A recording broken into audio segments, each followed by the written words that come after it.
आप सबका स्वागत है। शायद आप में से बहुत कम लोगों को पता होगा कि जब मेरे मन में वक्फ के एक्ट पर काम करने का विचार आया तो सबसे पहले मैंने सैयदना साहब से सलाह मशवरा किया। फिर उन्होंने आपको मेरे पास भेजा तो मैंने इनको 3 साल तक परेशान किया कि आप जरा इसको अपने तरीके से देखिए, आप अपने लीगल एडवाइस लीजिए, मुझे ड्राफ्ट दीजिए। यानी आप कल्पना नहीं कर सकते इतना कंसल्टेशन में उन्होंने मेरा साथ दिया। आप में से जो भी जानकार लोग उनको बात कर करके ले आए और एक एक शब्द, फुल स्टॉप, कॉमा में क्या करना चाहिए, यहाँ तक मुझे मदद मिली। ये बात मेरे लिए कोई नई नहीं थी। कैसे करना उसके लिए आपको शायद याद होगा, जब आपके दादाजी सैयदना साहब, अब वो तो 1900 से, तो एक बार मेरे घर पे आए थे तो फिर उसी में से बात निकली पाटन की। अब एक व्यक्ति इस वक़्फ़ के नाम पे आप लोगों के लिए वो सबसे बड़ी श्रद्धा की जगह है, उसको दबोच के बैठा हुआ। अब मैं भारी कोशिश की मैंने खुद ने, यानी मुझे मालूम था कि कितनी पीड़ा आप लोग सह रहे। एक्चुअली वक्फ का जो स्पिरिट है, आखिर ये किस चीज के लिए, किसके लिए, उसका अगर दुनिया को उत्तम से उत्तम कोई मॉडल दे पाएगा तो सैयदना साहब दे पाएंगे। लेकिन अब नई व्यवस्था में कानून के तहत तो दुनिया देखे, क्योंकि देखिए कल तक वक्फ के नाम पर क्या हुआ और अब देखिए कैसे हो सकता है। और जब गरीब से गरीब इंसान की दुआ मिलेगी तो उसकी ताकत अनेक गुना बढ़ जाती है। मुस्लिम समाज की शिकायतें थी कि भाई हमें न्याय दो, ये वक़्फ़ वालों ने हमारे साथ ये किया है। उसमें ज्यादातर बहनें बेटियां थी। तब जाकर के मैंने कहा भाई रियलिटी क्या है खोजो। तो ये रातों रात नहीं आया जी, लगातार 5 साल तक हर बारीक चीज को कोशिश की सब। फिर उसमें से मुझे बहुत पहले बड़े सैयदना साहब से काफी बातें मेरी होती थी, तो मुझे मालूम था कि बोहरा समाज हो या शिया मुस्लिम हो, उन सब उनको तो और मुझे अहमदिया को और मुसीबत है। मैंने कहा भाई इनको तो कोई अलग से प्रोटेक्ट करना पड़ेगा।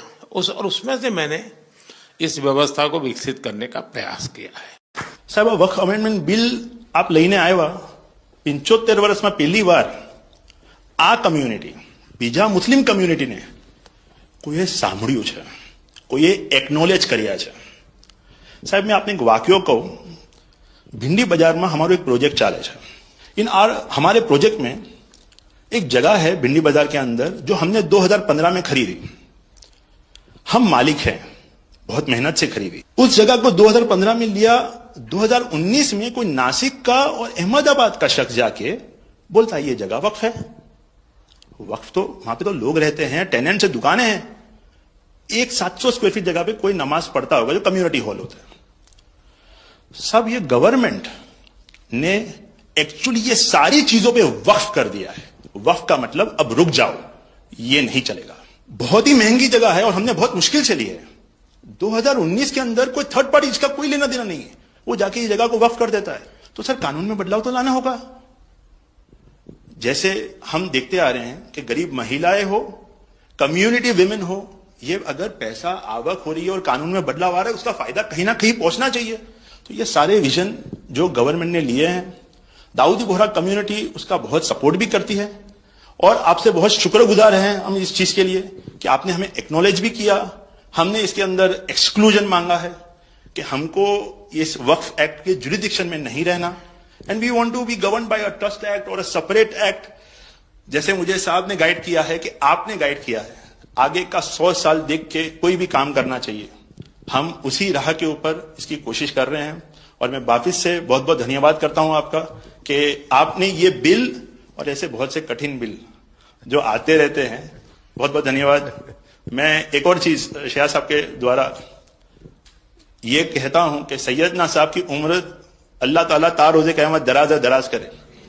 उनकी मोहब्बत करना माननीय प्रधानमंत्री जी को अल्लाह ताला सेहत में रखे, हिफाजत में रखे, लंबी आयुष दे और हमारे देश की सेवा आप करते रहिए। 1923 से हम ये गोहार गवर्नमेंट से लगा रहे हैं कि हमें एग्जेम्पशन चाहिए। जो 51st हिज होलीनेस थे, उसके बाद 52nd सैयदना साहब और आज 53rd दाइल मुतलक सैयदना साहब वही सेम बात कर रहे हैं कि हमें एग्जेम्पशन चाहिए। 1923 में साहब जब एग्जेम्पशन मिला तो माइनॉरिटी को कंसीडर करा गया, लेकिन 100 साल बाद, जैसा गृह मंत्री जी ने उनके इंटरव्यू में पिछले सप्ताह कहा कि हमने सिर्फ माइनॉरिटी को कंसीडर नहीं किया। साहब ये जो एक्ट आया है वो प्रिवी काउंसिल क्यों लेकर आई? प्रिवी काउंसिल ने ये एक्ट इनेक्ट किया माइनॉरिटी के प्रोटेक्शन के लिए, लेकिन साहब आपने ये एक्ट इनेक्ट किया सिर्फ माइनॉरिटी के प्रोटेक्शन के लिए नहीं, बल्कि माइनॉरिटी विद इन माइनॉरिटी के लिए। नजर में उतरना कमाल होता है, नफस में बिखरना कमाल होता है, बुलंदियों पर पहुंच जाना कोई कमाल नहीं होता, बुलंदियों पे ठहरना कमाल होता है। क्या दौलत है आपके लफ्जों में, ऐसी क्या दौलत है आपके लफ्जों में, आप जब भी बात करते हैं दिल खरीद लेते हैं। आपकी हम्बलनेस, आपकी ह्यूमिलिटी साहब लाजवाब है। हमारा माइम केवाई छे साहेब जे नमा रबने गमा। साहेब તમારા તો નામમાં જ નમો છે, નમો અમે સૌને ગમો।